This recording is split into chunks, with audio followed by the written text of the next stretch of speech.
সিরাজগঞ্জের বেলকুচি পৌরসভা ২ নং ওয়ার্ড বিএনপি কর্তৃক আয়োজিত বিশাল নির্বাচনী জনসভা অনুষ্ঠিত হয়েছে।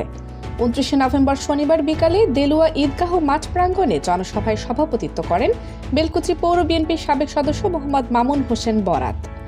বেলকুচি পৌর যুবদলের যুগ্ম আহ্বায়ক মোহাম্মদ হোসেন আলীর সঞ্চালনায় প্রধান অতিথি হিসেবে বক্তব্য রাখেন কেন্দ্রীয় বিএনপির রাজশাহী বিভাগের সহ সাংগঠনিক সম্পাদক, সিরাজগঞ্জ জেলা বিএনপির সম্মেলন প্রস্তুতি কমিটির আহ্বায়ক, সিরাজগঞ্জ ৫, বেলকুচি, চৌহালি, এনায়েতপুর বিএনপির মনোনীত প্রার্থী আমিরুল ইসলাম খান আলিম। দেশ দর্পণ নিউজ, দেশের সাধারণ জনগণের সংবাদ মাধ্যম। আপনার সংবাদ এবং বিজ্ঞাপন প্রচারের জন্য যোগাযোগ করুন স্ক্রিনে দেখানো হোয়াটসঅ্যাপ নম্বরে। প্রধান অতিথির বক্তব্যে আমিরুল ইসলাম খান আলিম বলেন, বহুদলীয় গণতন্ত্রের প্রবক্তা শহীদ রাষ্ট্রপতি জিয়াউর রহমান বহুদলীয় গণতন্ত্র প্রতিষ্ঠা করে সকল দলকে রাজনীতি করার অধিকার ফিরিয়ে দিয়েছিলেন। বহুদলীয় গণতন্ত্র প্রতিষ্ঠা না করলে শেখ মুজিবুর রহমান যে বাকশাল কায়েম করেছিলেন সেটা বহাল থাকলে আজকেও রাজনীতি করার সুযোগ পেতেন না। দেশনেত্রী বেগম খালেদা জিয়া এই গণতন্ত্র পূর্ণ প্রতিষ্ঠা করার জন্য দীর্ঘ ১৭ বছর আন্দোলন, সংগ্রাম, মিথ্যা মামলা, জেল, জুলুম, নির্যাতন সকল কিছু সহ্য করে আজকে জীবন মরণের সন্ধিক্ষণে আজকের এই দিনে আপনাদের সকলের কাছে আপসীন নেত্রী, দেশনেত্রী বেগম খালেদা জিয়ার জন্য দোয়া চাই।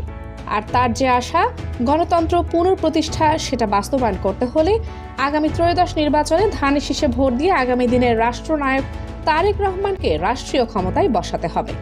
তাই আগামী ত্রয়োদশ নির্বাচনে আপনাদের মূল্যবান ভোট ধানের শীষে দিবেন এই প্রত্যাশা করি।